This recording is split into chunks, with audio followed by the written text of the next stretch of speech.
Hey everybody, back again. Another episode of Why Do You Choose to Call Bolivar Home? Matt Griswold, agent with Neighborhood Real Estate, and we're just collecting stories. We're collecting a lot of these different stories from, and I don't think it's saying too much, but the cornerstones or the pillars of the community. I know most people that I talk to, they disagree with. They're like, no, I wouldn't say that, but it's true. And I'm with another one of those today. This is Kerry Douglas, and Kerry, I'm going to ask you to maybe tell us a little bit about yourself. It always sounds strange if I say introduce yourself, and I just did. So tell us a little bit about yourself and your history here in Bolivar. Kerry Douglas. I was born and raised in Bolivar. I was born in 106 West Walnut, literally in that house. You were born in that house? In that house. And it is the two-story white house just due south of Bolivar City Hall. I was the youngest of three children. My oldest brother was 13 and a half years older than I was. His name was Elvin Douglas Jr. My sister, Rose Douglas Roden, who's 9.5 years older than I am. And then I came along in 9.5 years later. And I grew up in that house at 106 West Walnut, a block away from Southport Elementary School. Yeah. Southport Elementary School was located a block south of where I lived, basically where Tres Amigos restaurant and that shopping area at Bank of Bolivar is today. And that's where Southport was located. I went to school there for 7 years. Then I went to junior high, which at the time was part of what's now the administrative center, then the high school. It was a division of the high school that was for the 8th graders.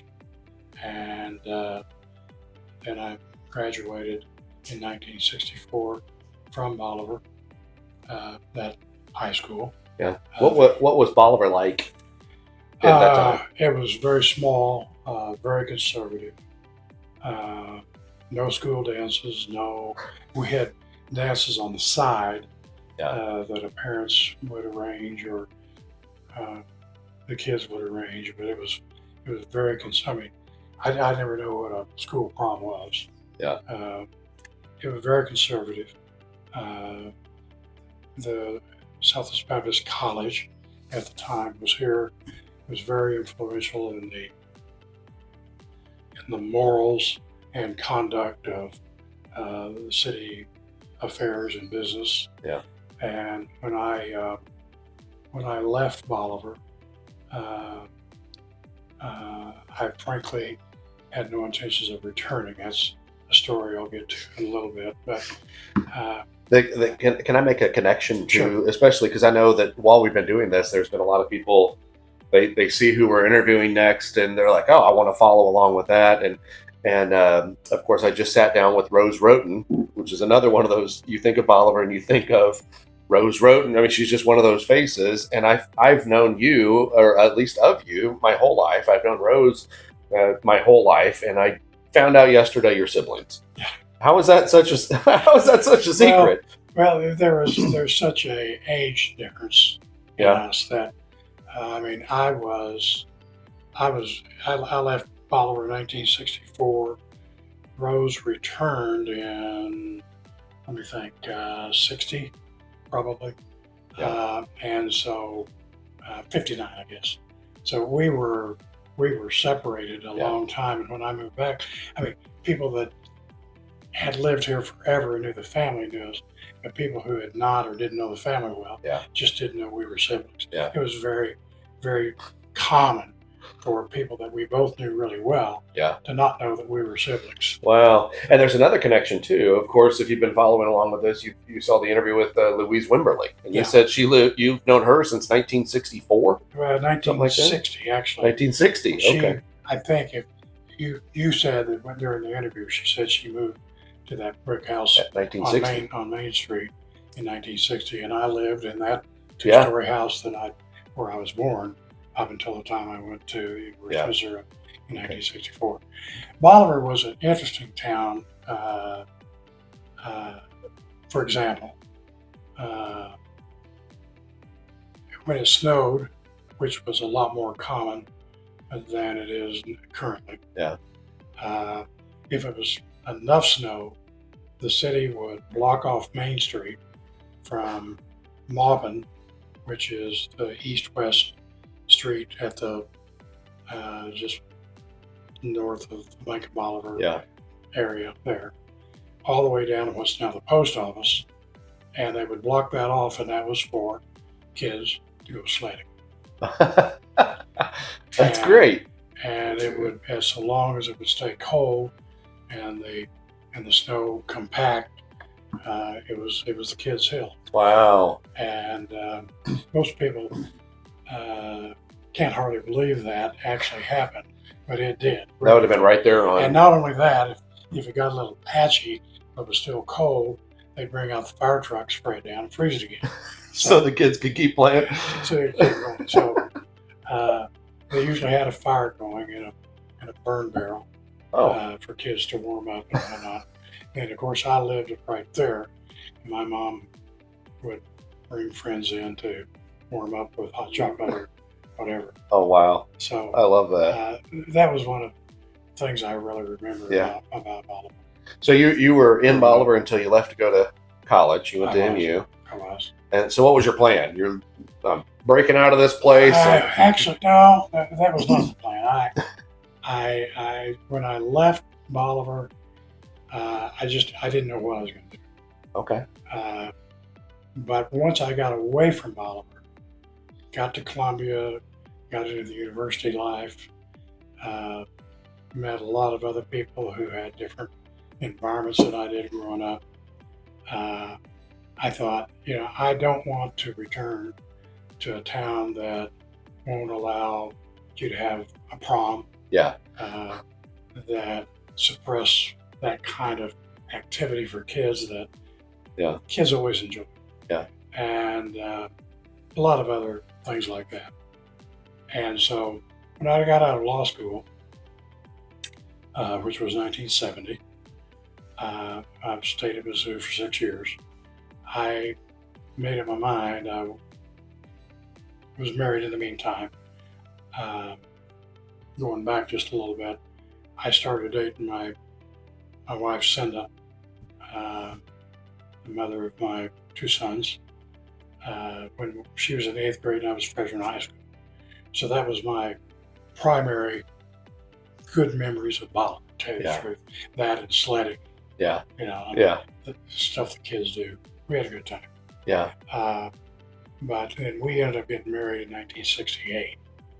And neither one of us really had much desire to move back to Bolivar. Okay. We had just tasted a different social environment, and there was the old course was there, but we didn't have the country club. Yeah. We had the old swimming pool that was sand bottom when I grew up. Wow. That's another story. Is that there in the same spot where Cribs basketball park? Where the Cribs Youth Park is today. Yeah. That was the old swimming pool when I grew up. It was sand bottom pool. They drained it once a month and refilled it. I'm sure that water that they drained was Environmental Protection Agency would be all over us now. That was a pool whenever I was growing up here also, but of course concrete. Yeah, it wasn't. Concrete, I've heard the sand bottom stories there, but that was before me. So in any event, I had no intention of returning to Bolivar. I did well in law school. I could have pretty well written my ticket, but I had an obligation to the Army. Oh, okay. Because I was in ROTC. And so as soon as I got out of law school, I was assigned to Fort Knox as a second lieutenant in the Adjutant General's Corps, which is the Army's version of paper pushers. Yeah. It's a good name, though. Yeah. And we moved to Fort Knox, Cindy and I did. And we spent 2 years there. Not quite 2 years, about 20 months. Had a great time, enjoyed it much. But what turned the tables on Bolivar was two things. Number one, my dad was a sole practitioner. Yeah. He was as busy could be. Had no time for vacations, had no time off. and he was begging me to come back, which was a pretty powerful pull on my heartstrings. So can you kind of expound on that? Sole practitioner. So he had a law firm in town already. Did he establish it, or was it? My granddad established it in 1912. Okay. And then he continued to practice there until with my dad. My dad joined him in 32. Okay. And then they continued to practice together until granddad had a stroke in 57, I believe it was. And dad continued to practice alone. Yeah. And then until I eventually ended up joining him. But that period from the time my grandfather had a stroke and could not practice anymore until the time, I mean, dad was just consumed. Swamped, yeah. Couldn't get away. Where was the office at that time? It's where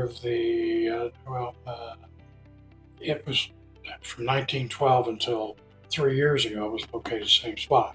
Located 2 doors up from what's now British Cafe.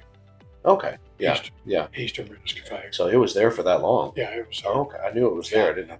That building is actually now occupied by Hospital Foundation. Yeah. But it's actually 2 buildings combined into one. There was another building where the Bolivar Free Press was published. Yeah. When I was growing up. Yeah.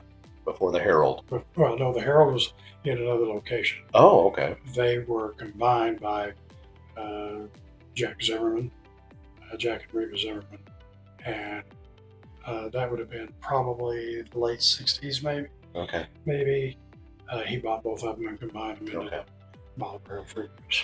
So I didn't mean to derail you there, but your dad was swamped and he couldn't get couldn't get away, and that was number one. Yeah. And, between the time I graduated law school and took the bar exam and the time I went into the Army, Cinda and I moved our mobile home back to Bolivar. Lived at Mobile Home Park out on 13, because that's where we lived when we were at University of Missouri. Okay. And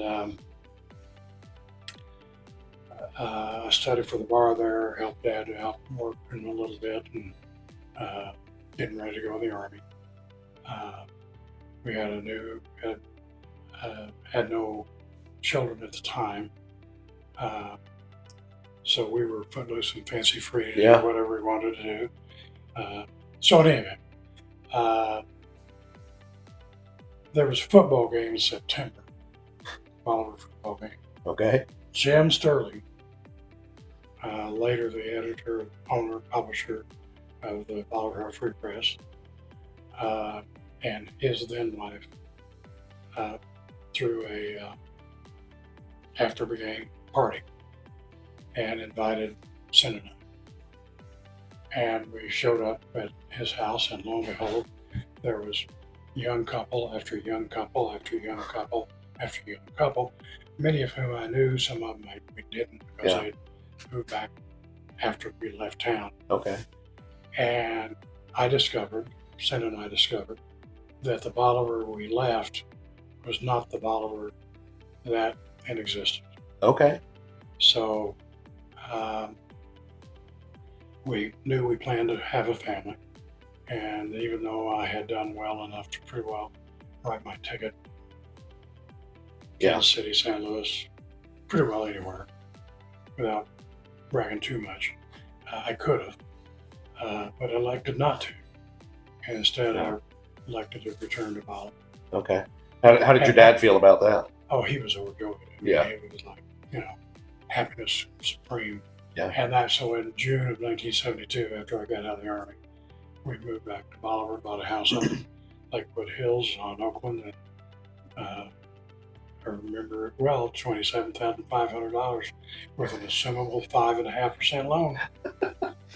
Wow, $27,500 for the house, huh? And it's still there. Wow. I can show you exactly where it is. Yeah. Probably the last time it sold was for 6 figures, but yeah. I bought it for $27,500. I live in the new Lakewood Hills part over there near Plater Park, right over there. But I know right where Oakland is. Yeah. So yeah, it's just right 3 or 4 houses north of the interest there off of Aldridge. Oh, okay. Yeah. Yeah.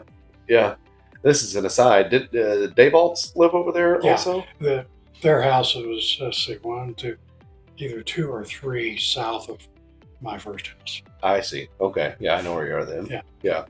So, well, that's good. That's shortly after we moved in. We had our first child, Tom, and then 2 years later we had Pat. But anyway, so I joined Dad with the law practice, and so I'll stop there. And you can pick it up and tell me where you want to go from here.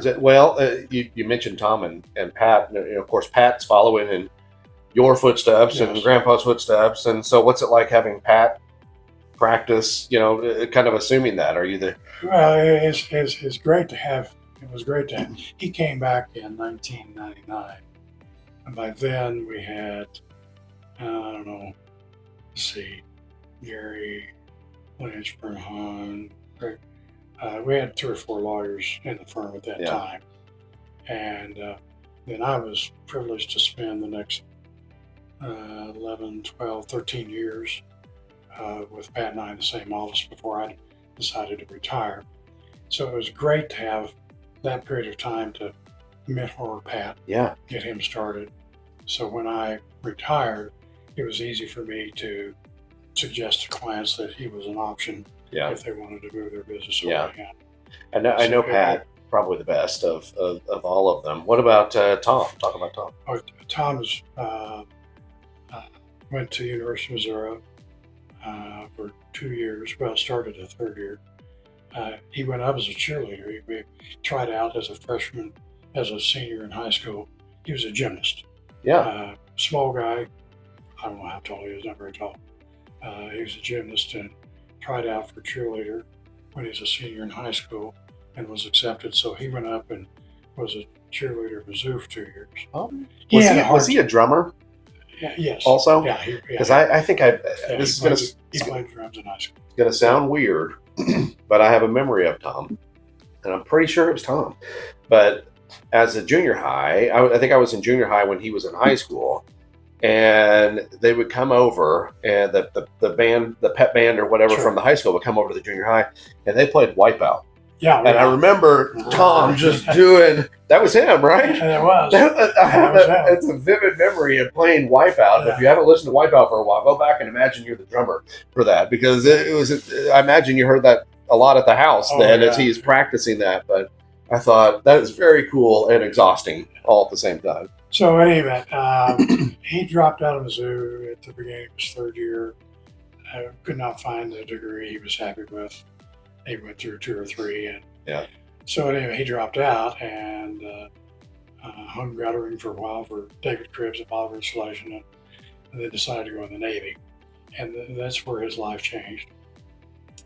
Because while he was in the Navy, he was a supply clerk, or whatever they call it, storekeeper, I think in the Navy they call him. Yeah. And he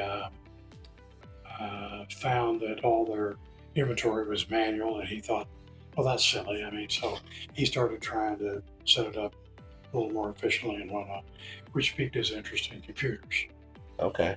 And lo and behold, the computer that was on board broke down.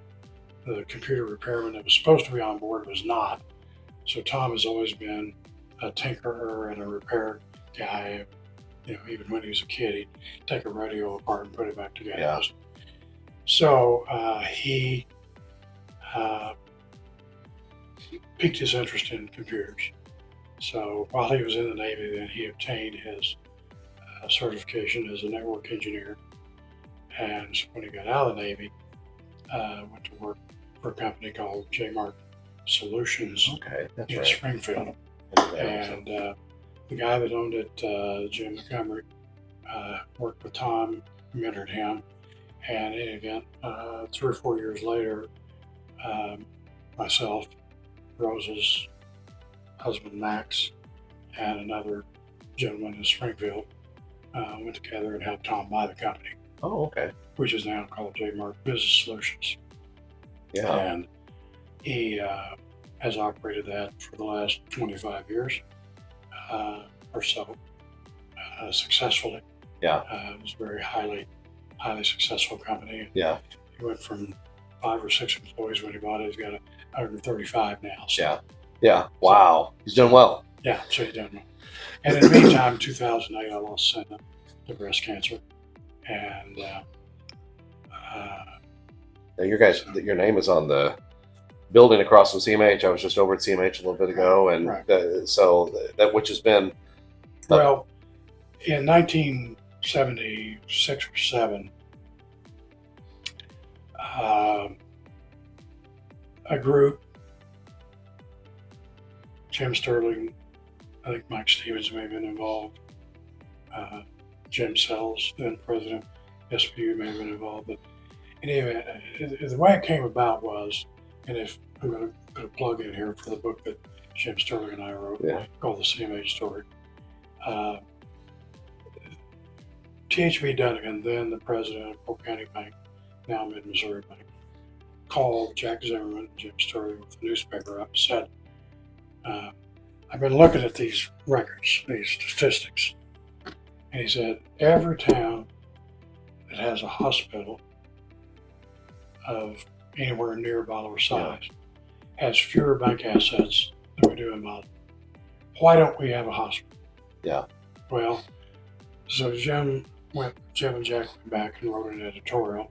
Why don't we have a hospital? So that started, I think it was 1976. Okay. I wasn't involved in that. That started the group that began to talk about it and explore options. Well, then they kind of asked me to get involved because of so many legal questions that were coming up on what could be done by way of what kind of an organization, how was it created, just all kinds of questions. Yeah. So I got involved. And so from roughly 77 to roughly 1982, I spent uncountable hours working on CMH. Yeah. What became CMH. Yeah. Until it opened. And then I continued on the board. I was on the board for 32 years. Okay. At CMH. And the reason my name is on my name and Cinda's name is on the outpatient center is very simple, and that is, while Cinda was in hospice in early 2008, the board, I wasn't going to board meetings at the time. I was taking short-term leave, and the board asked, they were in the process of building the first part of the outpatient building, which is the south part. Yeah.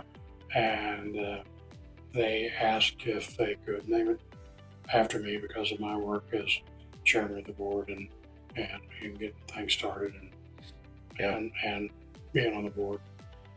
And so I talked to Cinda about it. She was in hospice, very lucid. Yeah. And I said, I didn't do it to be recognized. Yeah. I did it because Bolivar needed it. It was the right thing to do. And she said, yeah, but you spent hours that nobody will ever have any idea. Yeah. And I said, okay, I'll do it, but only if you let me put your name on it. Because while I was at board meetings until 2, 3, 4 o'clock in the morning, repeatedly, that you were home taking care of the boys. You were young. You were taking care of feeding them.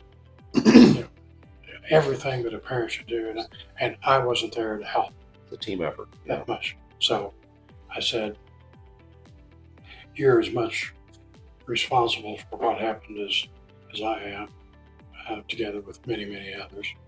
I said, so if my name's going up, yours is too. So that's the reason it's called the Kerry and Senate Douglas Medical Center. It's a fantastic place, and something, CMH has just continued to grow, and they have the expansion, and if you look across the street at the cancer center, they're building the dialysis center. I mean, just so, what a treasure for the community to have something like that. But it's always interesting to hear how that started. Well, like I said, Jim Sterling and I wrote because we were involved from the beginning. And Jim and I co-wrote a book called The CMH Story. It's available at the gift shop at the hospital, or at my office, I think. I think they have a few copies down there for sale. After Jim and I got done with it, we assign the copyright to the auxiliary. Okay. So any sales goes to the auxiliary. Oh, that's good to know. And so I would encourage your listeners to, if they're interested in the history of how we went from no hospital to one of the greatest rural hospitals in the United States, pick up the book. Pick up the book. Auxiliary to use the proceeds. That's right. So, how are you still active with the law firm then too, or No, have you passed the torch? Or I retired mostly retired in January 1 of 13. I would bet you still get some phone calls though. Yeah, I still, well, particularly for the first 4 or 5 years, I got a lot of phone calls. My name's still on the letterhead. I'm what they call of counsel, which means I'm not a partner. Yeah. I'm just my license is parked there. Yeah. My license to practice law is parked there. Yeah. And I still, I finished up some stuff I was working on, and now all I do is I manage some trusts where clients had written trust during my 40 years of practice, and named me as a trustee when they were gone. Okay. So I still have, I don't know, maybe 15 of those that I manage, but I can handle those from anywhere. Yeah. With technology today. Yeah. And other than that, I still field a few calls, but any work that results from those calls, I turned over to either Pat or Don Brown, or somebody at the office. Yeah. What are you most proud of professionally and also personally? You've had your hands in many things there. Yeah.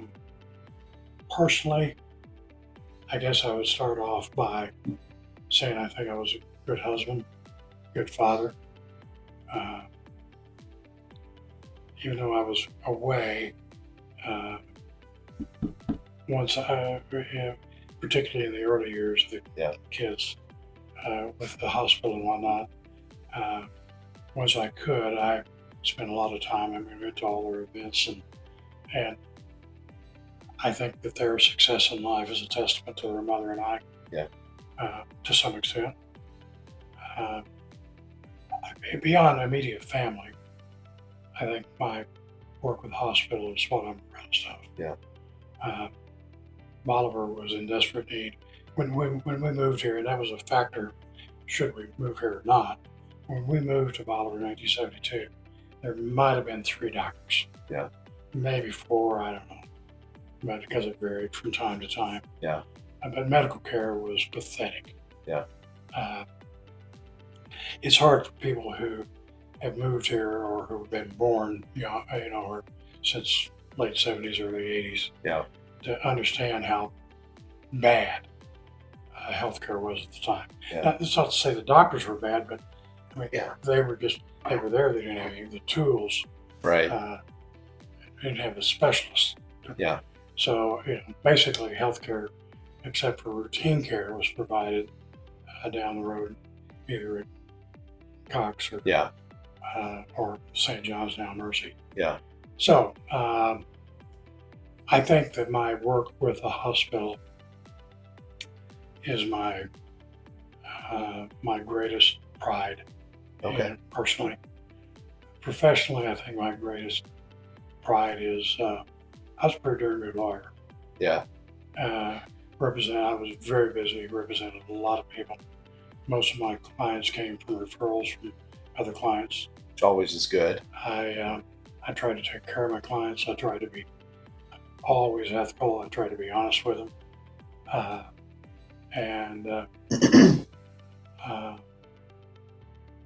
I was just proud to be a lawyer and proud to be a good lawyer. Yeah. I know you've helped our family through. My dad still tell stories about working with you, and I'm sure he's one of very, very many that have, and it kind of, I would say it's the law, but it's also the relationships, right? And so, absolutely. If you were, let's pretend you actually did I'm going to St. Louis thing. What do you think life would have been like a little differently practicing law in St. Louis versus in a community like Bolivar?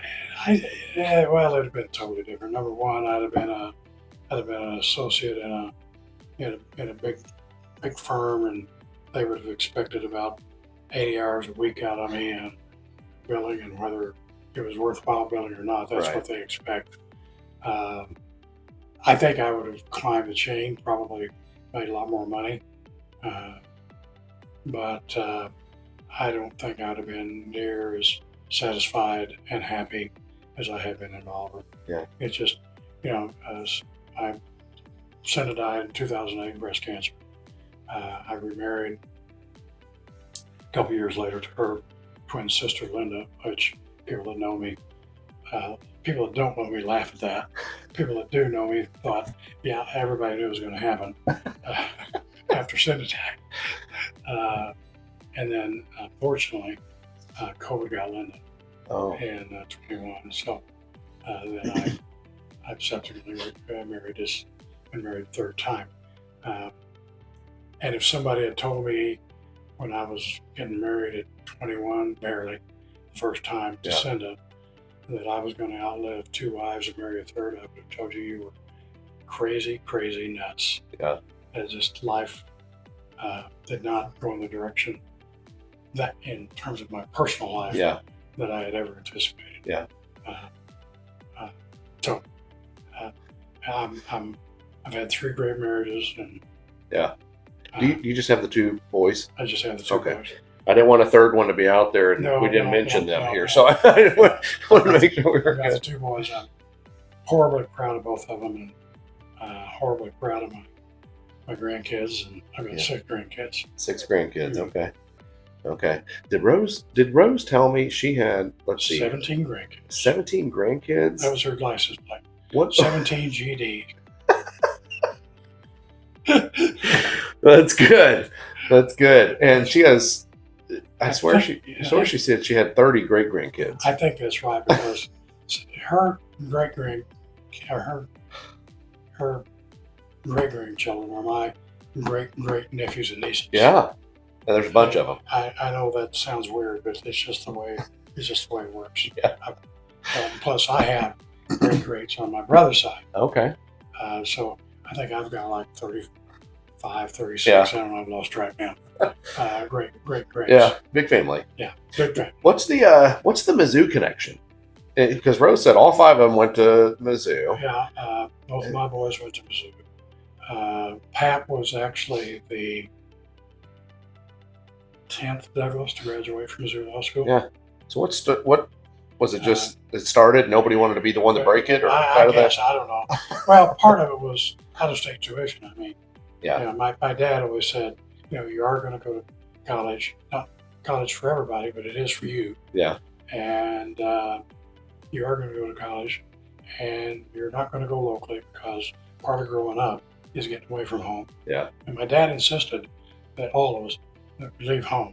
Yeah. Not because he didn't love us, but because he felt like college away was part of the maturation process to become an adult. Yeah. And so, but he would not have written a check for out-of-state tuition. Yeah. Okay. But he went to Mizzou. Yeah. So I don't know. I mean, I can only speak there, but but our grandkids, my grandkids, have deserted Mizzou. I mean, I had one go to school in Virginia. Josie, my oldest granddaughter, by Pat's oldest daughter, I should say, she's at Alabama. Wow. I've got a grandson at University of Colorado Boulder. I've got a grandson graduating this year. Pat's son, Cy, just announced the last week he's going to University of Florida. So all over the country. So, and then my youngest grandson lives in Springfield. He's a junior this year, he'll be a senior next year, and he's looking at, because of what he wants to do in life, which is cybersecurity and AI. He's probably going to have to go to an Eastern school that has specialties in those. Yeah. In those areas. Wow.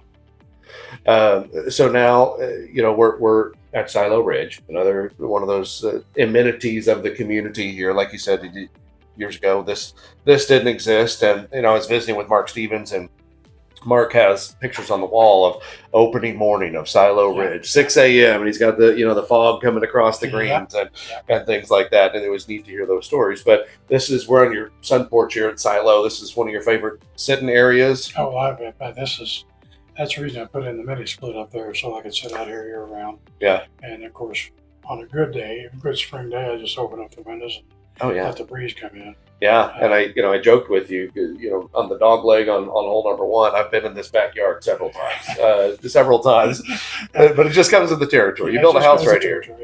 Yeah, and Sin and I bought this home after she recurred.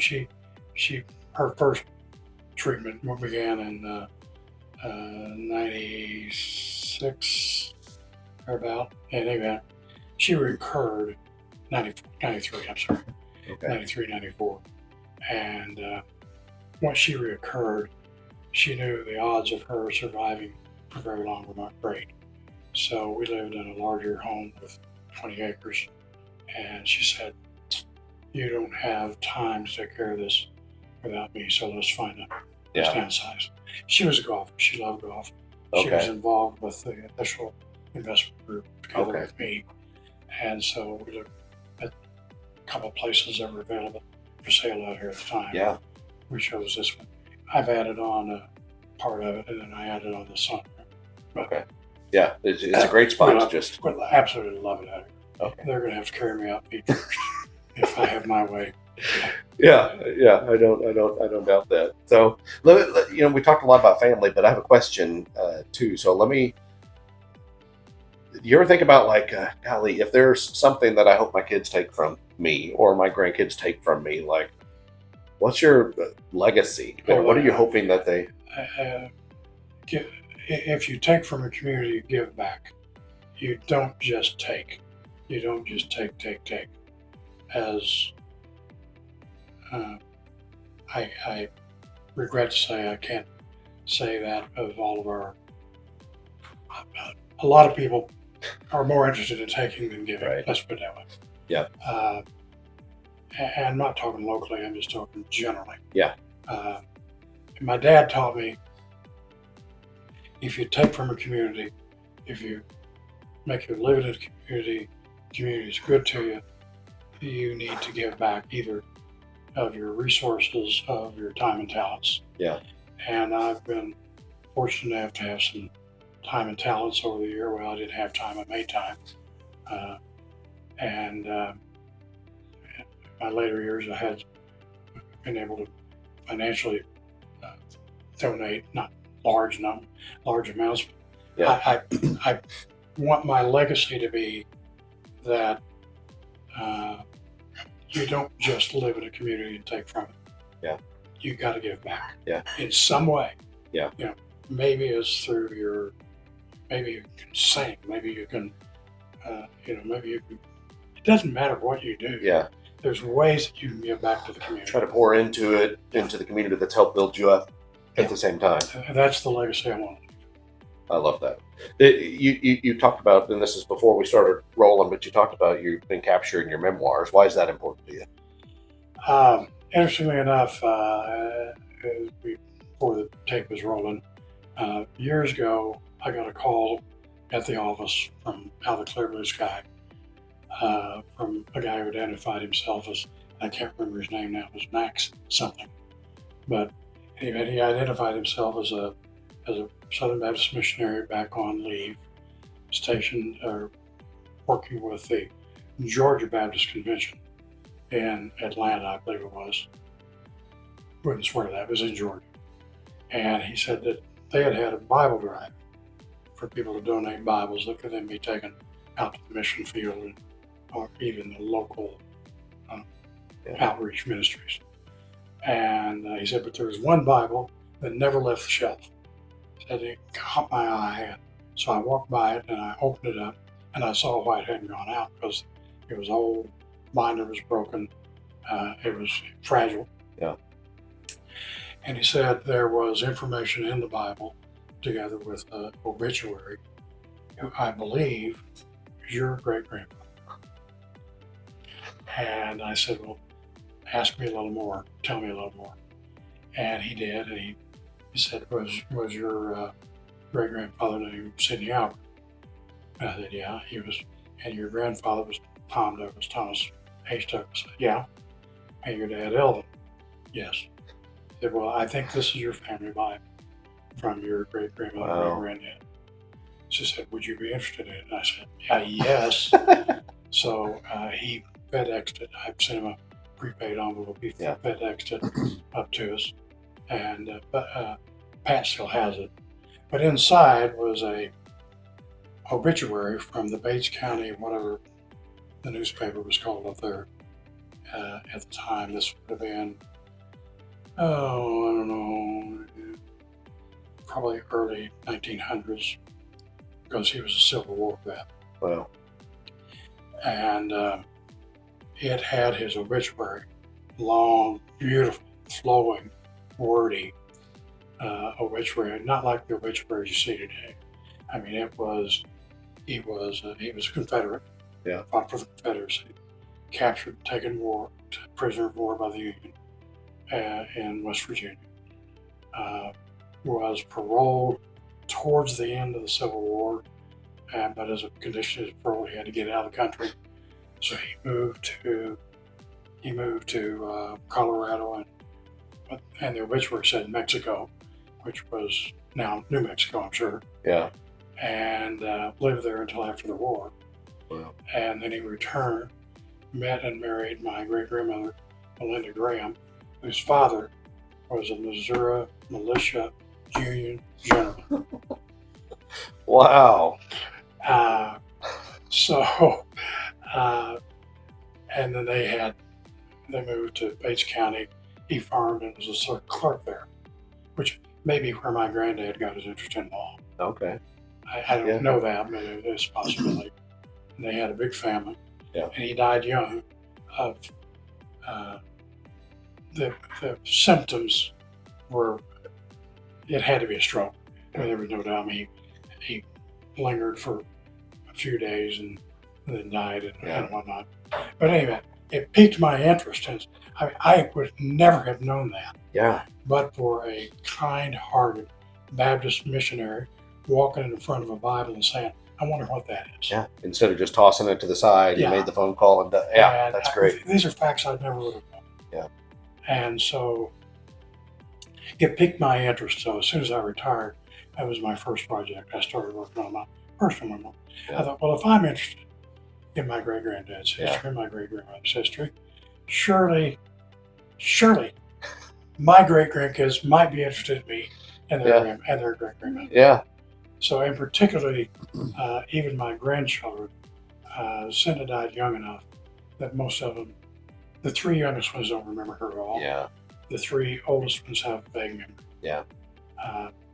So particularly I wanted to write it so that they knew her through my eyes. Yeah. Because we were married for 40 plus years and dated for 9. Yeah. I mean, we were together for almost 50 years. Yeah. Yeah. No, I think it's, I'm sure that's a treasure and hopefully it'll be looked at. That's the story behind the memoirs. Yeah. That's good. Any other fun facts about Bolivar, maybe from your childhood, that people would find interesting that we wouldn't know unless you told us? Well, let me think.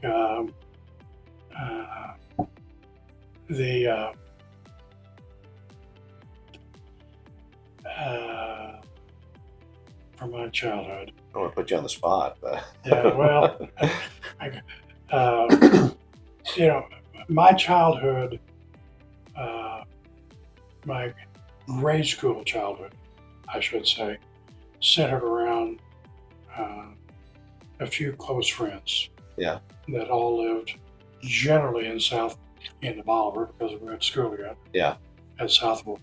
At the time, Bolivar was divided into Southport and Broadway was a dividing line. Okay. And Northport. Yeah. And anybody that lived north of Broadway went to Northport, including kids in the rural area, except for Polk. Yeah. When they had their own grade school. Oh, okay. Polk Elementary School, that was part of the 1951 reorganization that they it was a political Yeah. compromise that was made at the time. And then everybody south went southward, including the rural area. Yeah. And most of my friends were from southward, not all, but most of them were. But one of my activities when I was young is I liked to bowl. Oh, okay. And at the time, there was a bowling alley down off the square on Jackson. Yeah. That was run by he was actually a plumber, I think, by trade. But anyway, he had this maybe 4-lane bowling alley called Squeak Brubisky owned it. Where I was don't know that? what Squeak's real name was. But Squeak's real name. Squeak. Where was the bowling alley? Well, it was roughly where El Rodeo is today. I don't want to say it's that building, but it was close to there. Close to there. And even later, the Gordons bought it and moved it up to where the Rose Building is today. Yeah. You know, where the Rose Building is on. And see, whenever we moved to Bolivar, that's where the bowling alley was. Yeah. That little arcade there too. Right. Thanks. Were you going to add something? Has anyone told you the Harry Truman story? Oh, I knew. A good one. Okay, we can talk about. I knew Harry Truman visited. Yeah. Where I'll get to that if you want. okay, yeah, I'd love that. Okay. In any event, we where was I? Oh, The bowling alley moved up to where the Rose. So in any event, I was a young guy. About, I guess I was 8th grade at the time, and that was back when they had manual pin setters, meaning that there was somebody back there, which I worked in at one time. That manually set the pins, picked up the ball, put it in the shoe, sent it back. Well, my ball didn't make it a little bit. Whoever was working that day didn't give it a big enough shove. So I fell and broke my right arm. Oh no! So next week I showed up, dime a game, with my left hand, and lo and behold, Cinda Kelsey, my future wife's mother, was the sponsor for our youth league. Okay. And Cinda and her twin sister Linda also. And Cinda said, "Who is that guy and why is he bowling with the wrong hand? It's just wasting a dime." Wasting a dime. And so that is actually, interesting enough, how Cinda and I got acquainted. Okay. And a few months later, we started dating. So if you can call a 12 and a 13-year-old dating. Right. Wasting a dime. Yeah, I love that. There you go. So the ball didn't come back all the way, so you had to walk out there on the I slip. had to walk out there, and then when I came back, I tripped on the gutter. Oh, that's how you broke it. Fell on my. It was actually. Okay. So that's how Sid and I got together. Even though she was a Northward, she and Linda were Northwarders, Okay. and that class, Northwarders. which, Was there a Northwarders? that class had she was a year behind me, and that class had 3 sets of twins in grade school. Wow. 2 girls, 2 boys, and the Rainey twins, which was boy and girl. Wow. That would have been really uncommon. Yeah. I would imagine. Yeah, sure was. Well, talk about the So, Harry Truman. Harry Truman, I don't remember. I was only 2. But I've heard my dad tell stories about that day and what a big day it was. And do you know that there's a video of it on YouTube? No, of that day. Yeah, I'm going to, Okay, before you leave, I'm going to show it to you. Okay. I can find it on my iPad. Okay. I've got a bookmark. Okay. No sound. It was just silent video. Planes flying over. Came in on the train. Wow. Harry did. Reported to say that only hell could be hotter than Bolivar, Missouri in July. Words to that effect, anyway. Yeah. I don't know if those were the exact quote. Yeah. But he's reported as saying, Dr. McCraw, who was the primary, supposed to deliver me, he was out of time at the time I decided to show up, and his partner in Bolivar. Dr. McCraw was one of the primary care physicians, general physicians in Bolivar for years and Okay. years.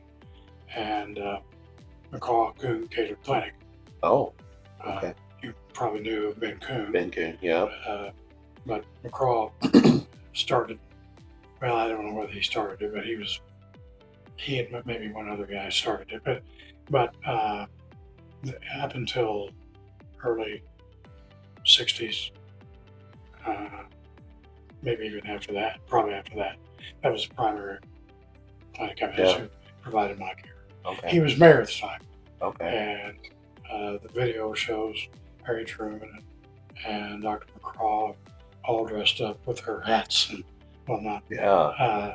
It was, I've just been told about it, but anyway, Yeah. they dedicated, of course, the Snow Bolivar Right. statue that's now located across from, more or less across from, where I live Woods. in Woods, yeah.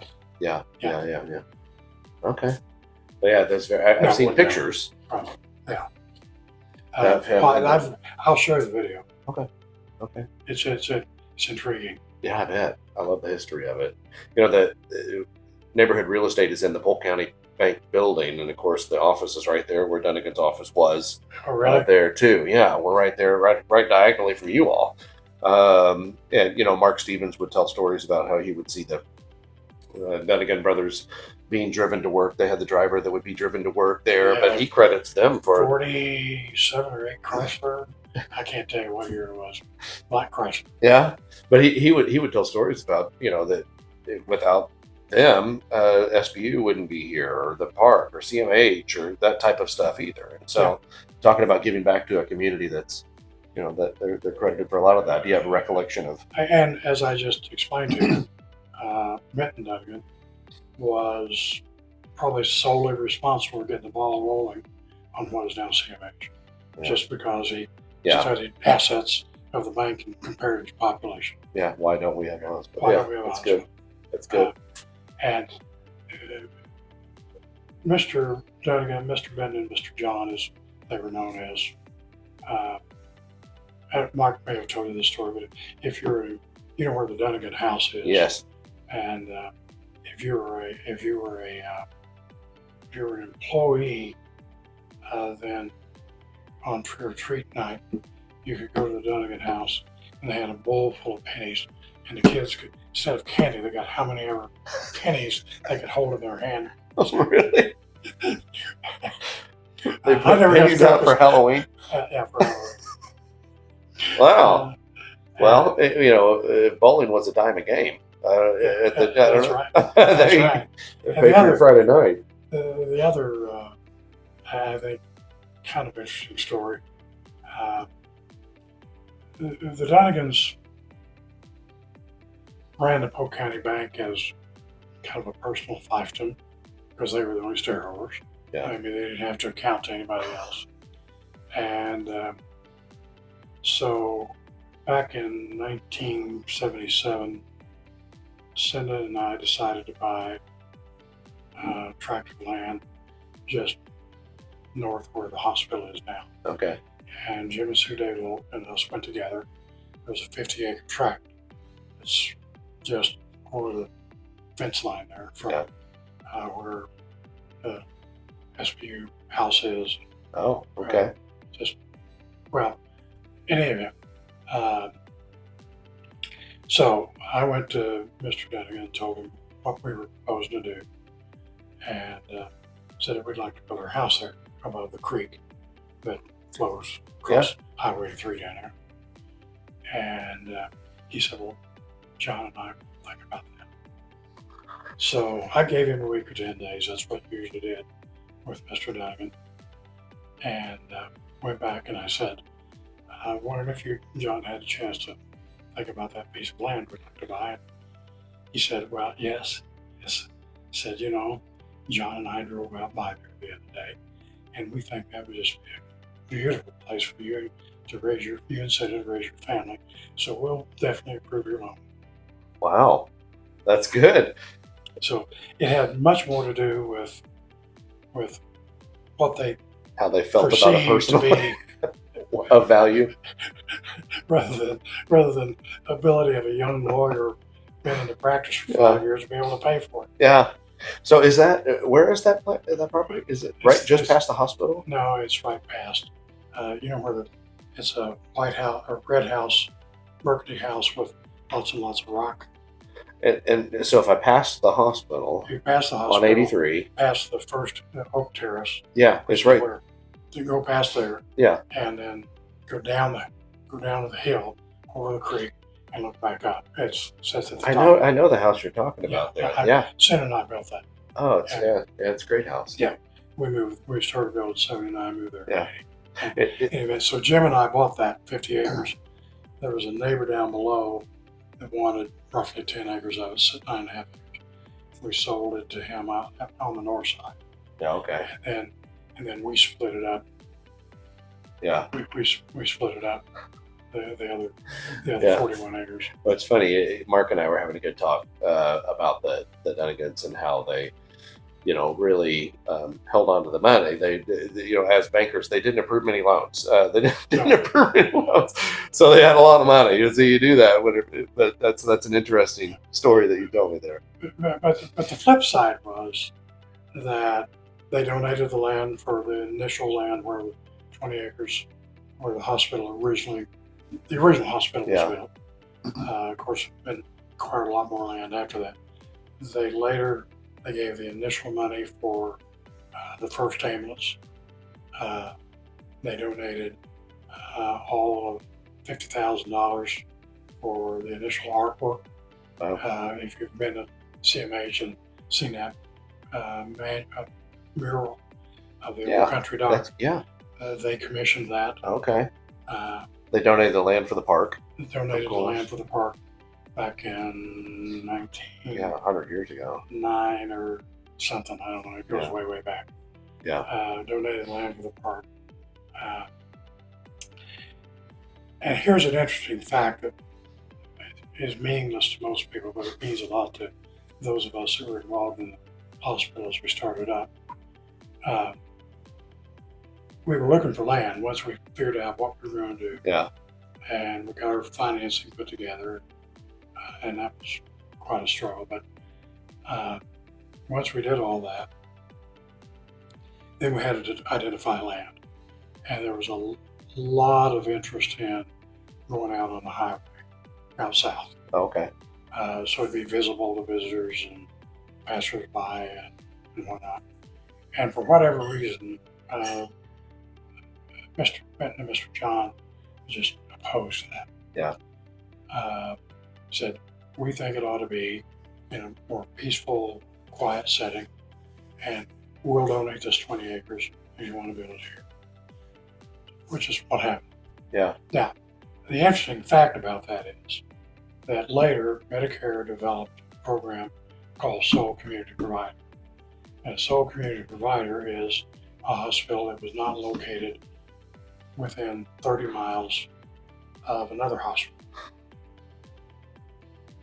CMH is the benefit of being a sole community provider is better reimbursement from Medicare. Yeah. I don't know whether that program still exists or not. Yeah. It did when we were getting started.